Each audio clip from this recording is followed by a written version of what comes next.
Good afternoon, and welcome to the Pittsburgh Land Bank Board of Directors meeting for Friday, November 8th, 2019.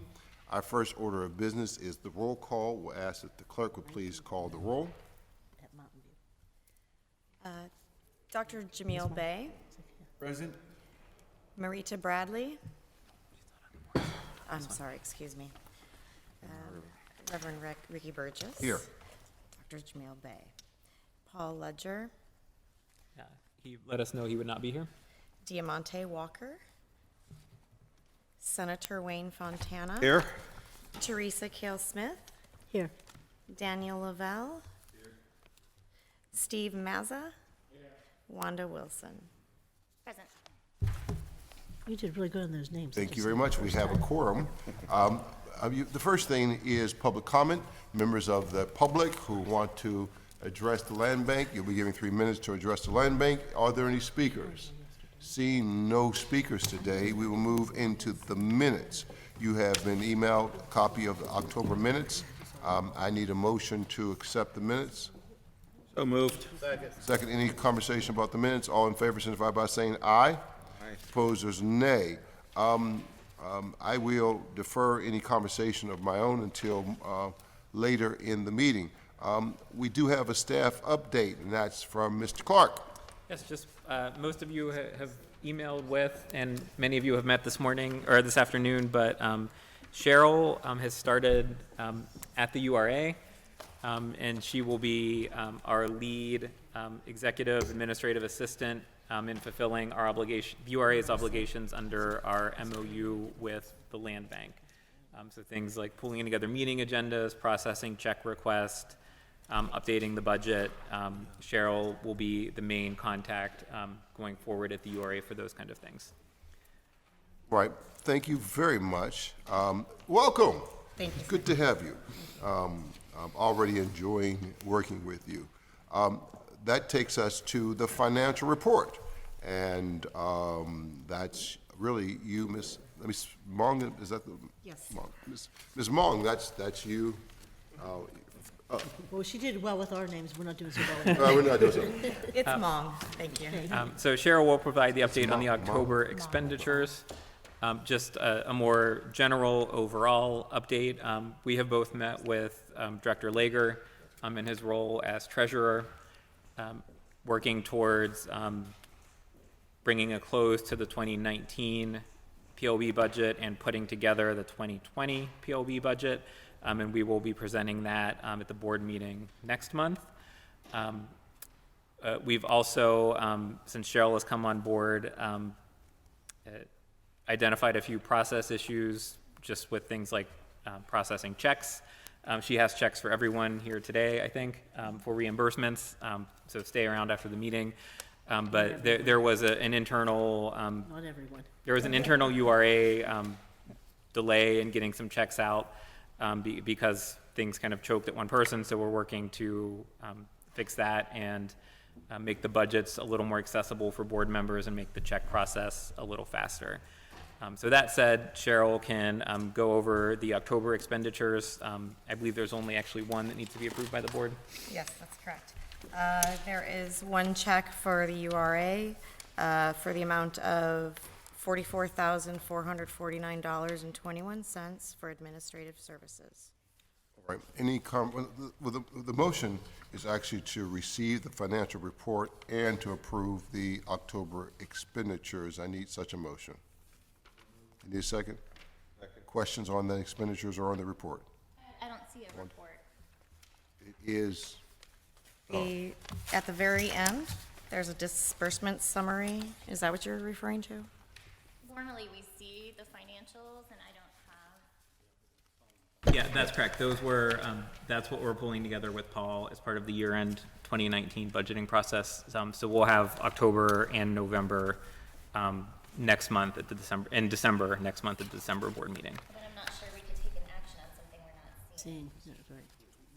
We can take an action on the disbursement. Correct. Right, but that wasn't what the motion was. Okay, so let's sort of, if you withdraw the original motion, right, we can approve the October disbursement, because we don't really have a report, right? We can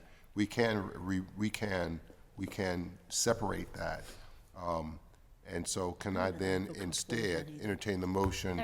There's no, I'm sorry to interrupt you. There's not much information about, It's our regular, Nathan, Correct, go ahead. It's 3 months' worth of administrative services at approximately $14,500 each.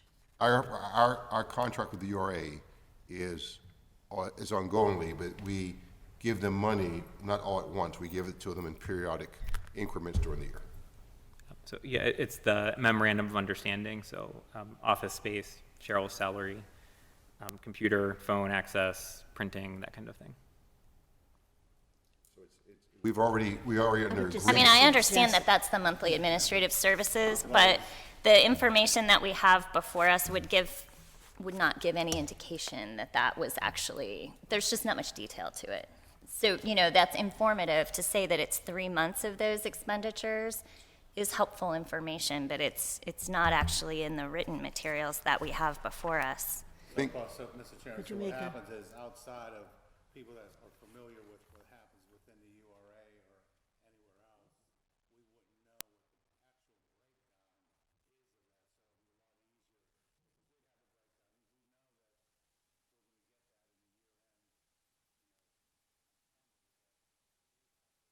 We know that an expenditure like that, to see it broken down, so we're more transparent and clear within our minutes. and everything. We've always seen it broken down. It's just been in the context of, with the other financials, you see where it is. And so I think with Right, this and we're- document, we're right, not with this seeing as a what we're used to. So I standalone think that document. there's a lot of transition happening at the URA, and so maybe they're not accustomed to doing it. So can we at least do a verbal amendment that that's exactly what it will go? So I think a couple things. I think you're right, Teresa, we that know. we are in the midst of a transition. Right. And so that's why you're seeing it in this way versus the way we would normally do it. And hopefully that transition will be fully implemented by our next board meeting. And so I think that we can simply, if you are willing to withdraw the motion, we won't take action on that motion, but we'll entertain a second motion, which is simply to approve of the disbursement to the URA, which is in front of you. And can I then entertain such a motion? Are you comfortable with that one? Yes. All right, if I can entertain such a motion. So moved. I need a second. Second. All those in favor signify by saying aye. Aye. Opposers, nay. Thank you very much. That takes us to the inventory report. Irene? Yes.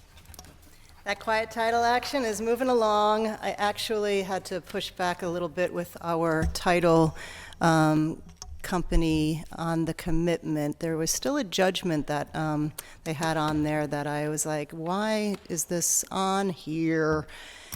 And they said, yeah, we really ought to pull that file and look at it. So assuming I get a check today for expenses for filing and service, we should be able to report that this is moving along next month in terms of filing.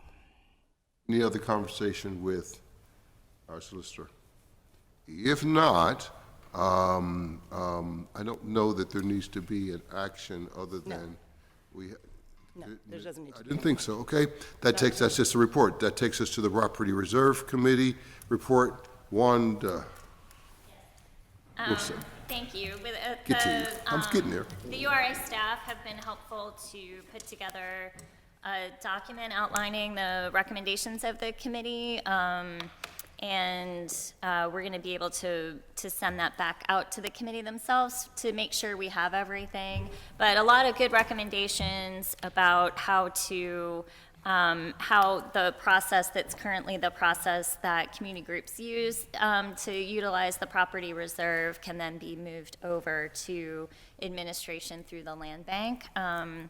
And we'd like to circulate that. When we circulate that to the members of the committee, we could also circulate it to the land bank board members for review, and you could get us your questions and feedback. I'd be happy to take any questions that you have. We don't have that document for you at this second, but we should get it out early next week. and can circulate that electronically. And I'd be happy to have, any discussion with any of you about questions that you have of the recommendations that the committee is making. And then, it would be for the Land Bank Board to determine next steps. We'd like to have, a conversation with the community groups who use the property reserve, and any, just an open community meeting about it. I think once the committee reviews the document. Do you have a list of those groups that use the reserve? Not right, I mean, Yeah, not not on right this on minute, me, but yeah. yeah, I mean, that, the groups do exist. I mean, if we could get a list from someone. Sure. I mean, it's really anybody, there's a process by which groups are able to use Yeah. the reserve.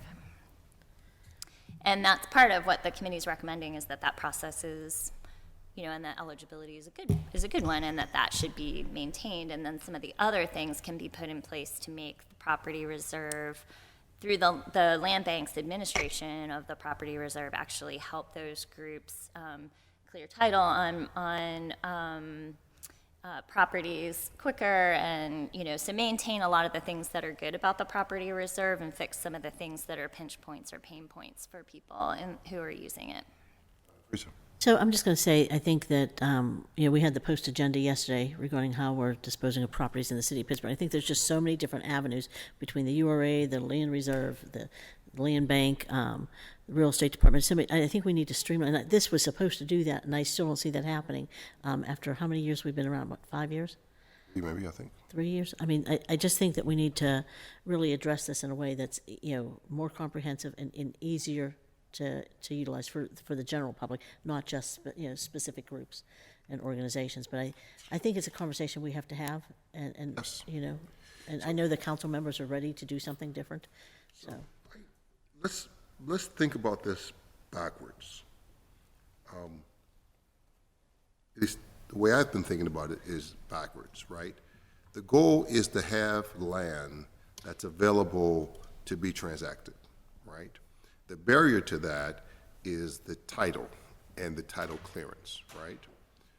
What I've been thinking more and more, and just want to just sort of give you my thoughts, was that whenever either the URA or the city or the land bank or whoever's going to work with at least with the property reserve, or anybody that we work with, I think, again, we're just talking, but we should set up a process where them requesting that property somehow triggers it being cleared, right? So that we're not holding land for someone who's going to have to take then 18 months from when we give it to them to clear it, when they're not ready for it for 2 years. So And it there seems has to be me a that. time frame in which they have to do something with that land. I agree with or that, back. but mean, I if still you- think, I think both are true. I think it's a both thing. And I think the first thing is, this is just my own thinking.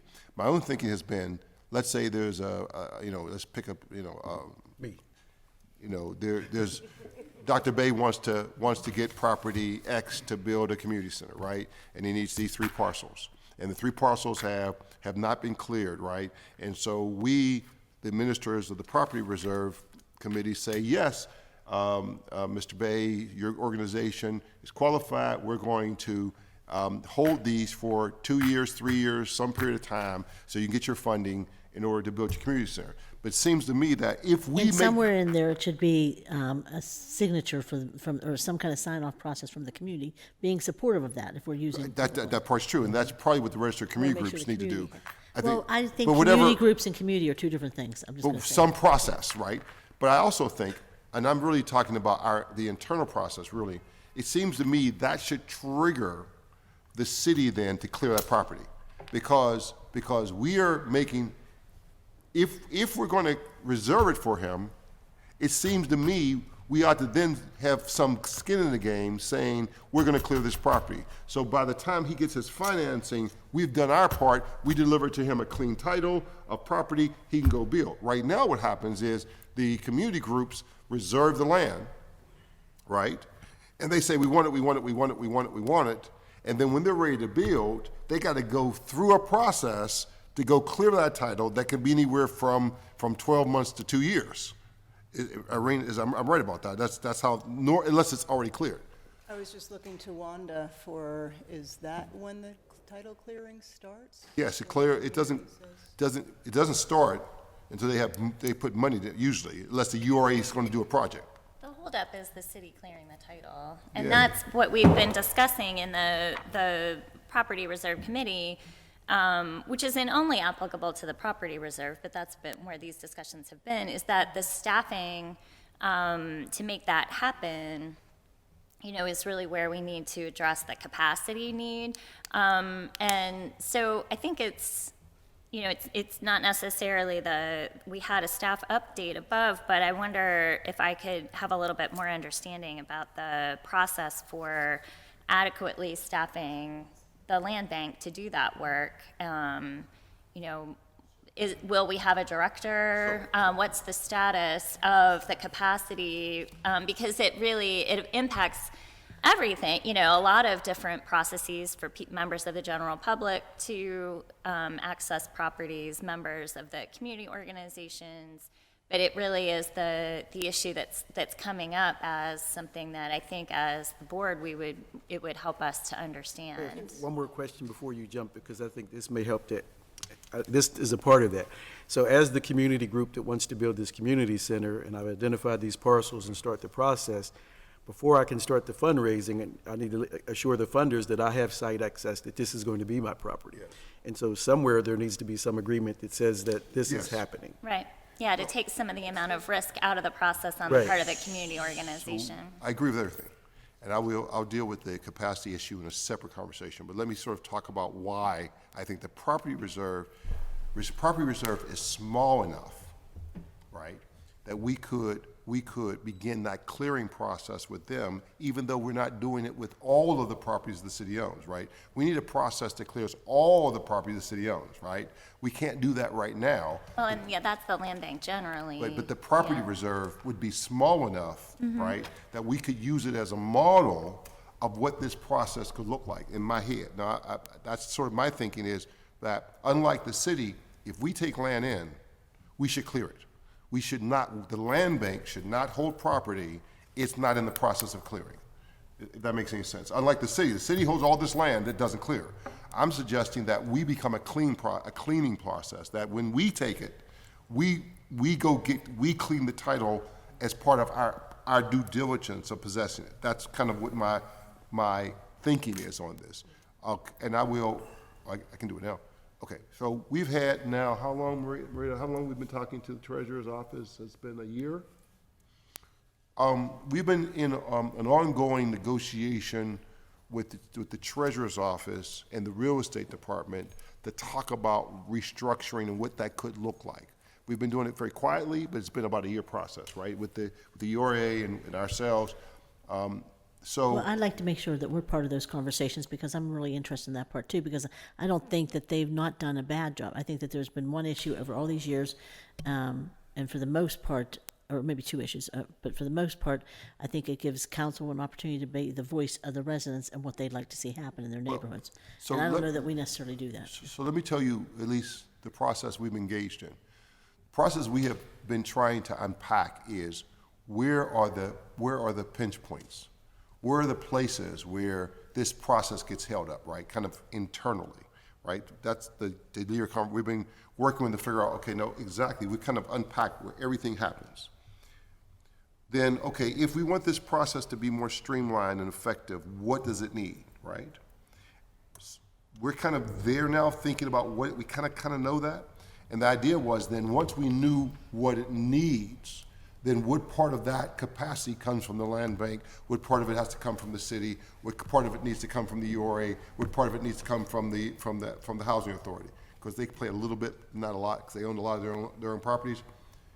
And so what we've been trying to do is design a process, and then once we have at least a proposed process, then I think we can have a conversation.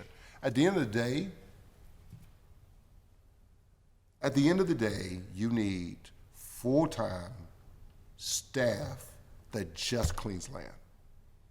At the end of the day, after we have all the conversations, we know that's going to be the solution. The question is, who funds it, where they're housed, who pays for it? You need full-time staff, full-time lawyers, that's all they do. They don't do anything else. but just work through cleaning the property and they just do the property, that's all. Because it's a very technical issue that cannot be done by lay people. You need highly trained, specialized legal and support staff to just do that.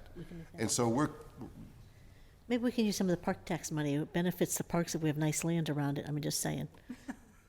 Since council gets to decide where that money goes. And so I think, so that's the conversation that we now, in the next few months, can get involved in. And so my conversations with the treasurer is simply to unpack who does what, right? And what alerts them and what starts the clearing. The other thing I think we've unpacked is there is no external vehicle to determine sale price.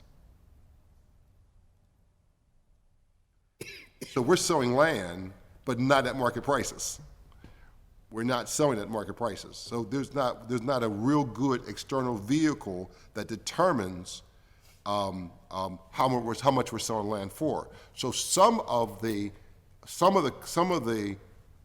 not all of it, but certainly some of the cost of this land clearing could come from if you actually sell the land at market rate prices, right? Because that would then, that income would deflect or reduce the time, the talent, the staff time to clean the land.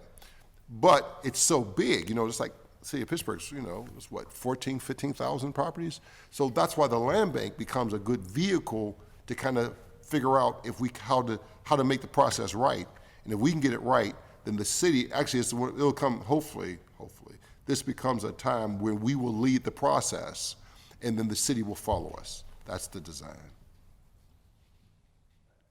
Senator. I have a little bit of advantage because I have some real estate, but you can do a title search pretty quick to see if there's liens and those kinds of things. Now, if there are, it's about how to get them off, right, and how to change it. And how much time do you need to give a previous person to come back? And that's where the delays come in. You can't reach somebody, those kinds of things. So that's part of it. But to have somebody on it and dog it all the time is the way to expedite it, right? You got to have somebody on it. The second part of what you say is about the appraisal. We can do that. I mean, it's not difficult, I don't think, to get a market analysis. You can do it pretty quick, or get a realtor to do it, or you and I can do it. So, to get a market, what's happening in the neighborhood and how to sell it, at what price, and then people make offers, and that's the way it works. The other thing is purpose. I mean, for the land bank, we're not like the URA. Reference to that article, the URA takes a lot of properties and they hold them because they want to develop. They think, well, we're going to develop that area, right? But that's not what we're doing. So we're more about affordable housing and putting it back on the rolls. So you obviously need a clear title. You want a market rate or close to it, and then it's about how do you sell it and what you can do. You might have noticed Allegheny County's doing a first-time buyers program. The city used to have that years ago, and you hook up with a bank. So there's things that we can do to expedite everything and move it quickly. But it's a package of things. It's not just one thing. It's not just the title. It's the whole package of things. And we can be an example, because right now it's like, well, you've been here 3 years and you've not done anything. But at the same time, we can be example. And if the URA is taking properties and they're not using them for development, and that's a whole other story. I don't want to necessarily get into that. If you're going to take a property, to your point, you get title, and then if you're going to do it for development, then you should take that property down and maintain that's not what's happening. But if you're taking it just to resell it, give it to the land bank and let us do it. If we're, those properties should be coming to us, so we can make them affordable and put them in a process that gets it done. So that's my 2 cents. I would say on the property reserve piece of things, I think, making sure that there is a way of keeping the costs down for those community development groups that are doing affordable housing and doing development that is consistent, with community plan. If the costs become, too high, then it makes those projects very difficult to do, but they serve a community benefit that is consistent with why the land bank was created. So I think we want to be very cautious of, or conscious of that, of maintaining that part of it. And there might be other, private entities that come forward to the land bank to, to transact land that the cost is more of a, maybe an appraisal base or that kind of thing.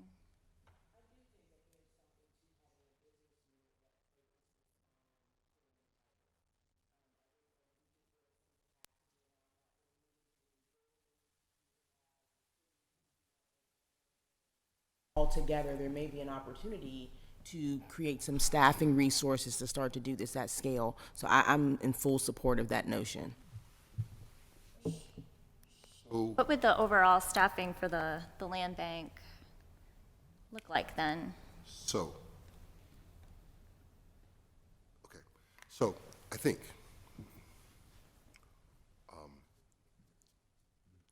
this is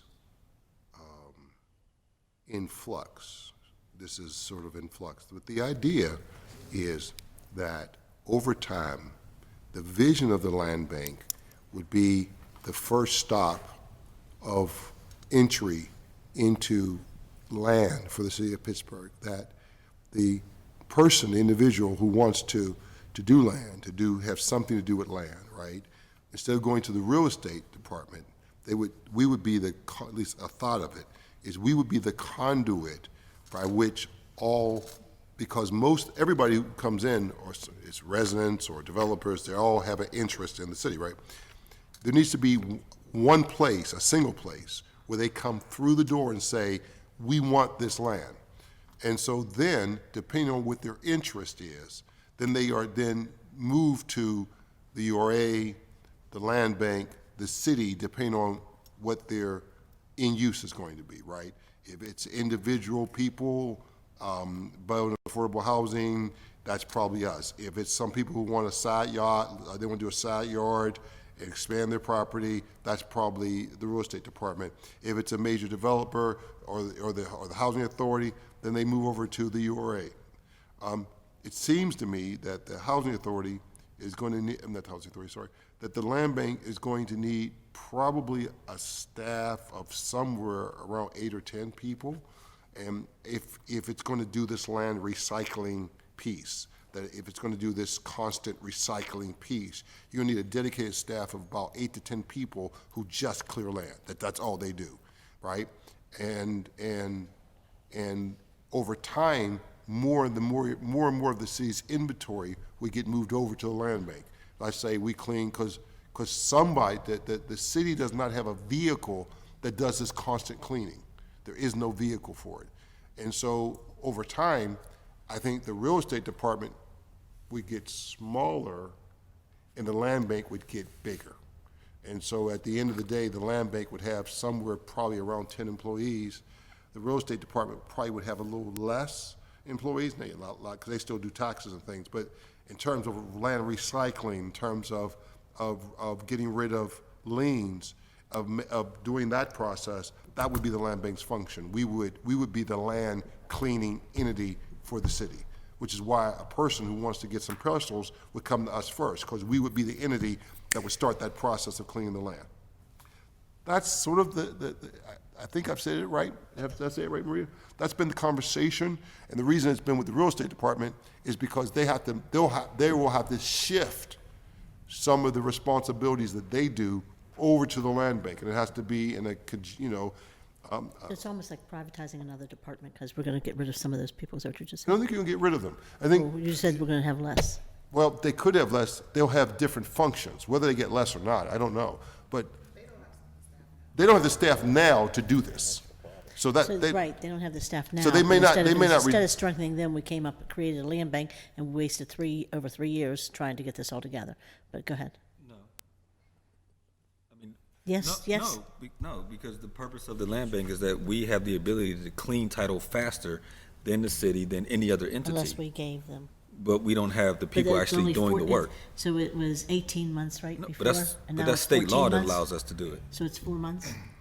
so I So we think really that, sped that up not too much. I do think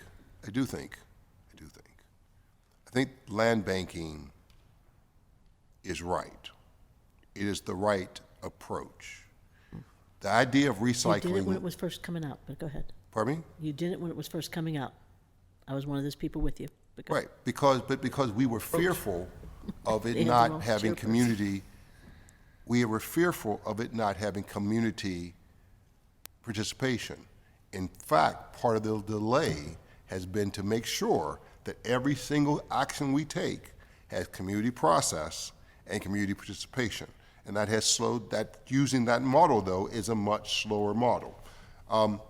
And so I think it's the right model, but starting something of this scale from scratch is a hard thing, right? It's not something you do overnight, it just isn't. And I will move then to, if there's no other conversation, I will move You to, don't want me to have any more. we'll have tea, right? We'll have tea. Then the next piece goes to the Communications Committee, next agenda item, Dr. Bay. We have no updates. I need to connect with Cheryl Long to sort of see where things are, how we reconnect and reignite what's happening with the Communications Committee. So Thank you very much. Legislative and regulatory updates. Senator Fontana. Thank you. There's some things moving in the Senate, Senate Bill 329. It's actually on the Senate calendar. It's a bill that amends Title 53, increases penalties for code violations when the owner of the blighted property has received state funding to rehabilitate the property. Senate Bill 334 went through committee. This is the bill that eliminates spot appeals on property assessments, which a lot of the school districts do. After a house is sold, they'll run out and I actually voted, it was in my committee, I actually voted for this bill, but I did get a couple calls from some school board members that weren't real happy with that particular vote. But if you want to do it fair, you do a reassessment on a scheduled basis, which obviously we don't do in the county anymore. They should do that, obviously statewide, but they don't do it. There was another bill that may be even more appropriate. It's Senate Bill 352. It gives municipalities a new tool for transforming blighted properties and focus on mixed-use redevelopment, including both residential and non-residential, to support the development of more vibrant communities. So, any tools that a municipality can have to transform, there are things that we should obviously look at as we go forward and try to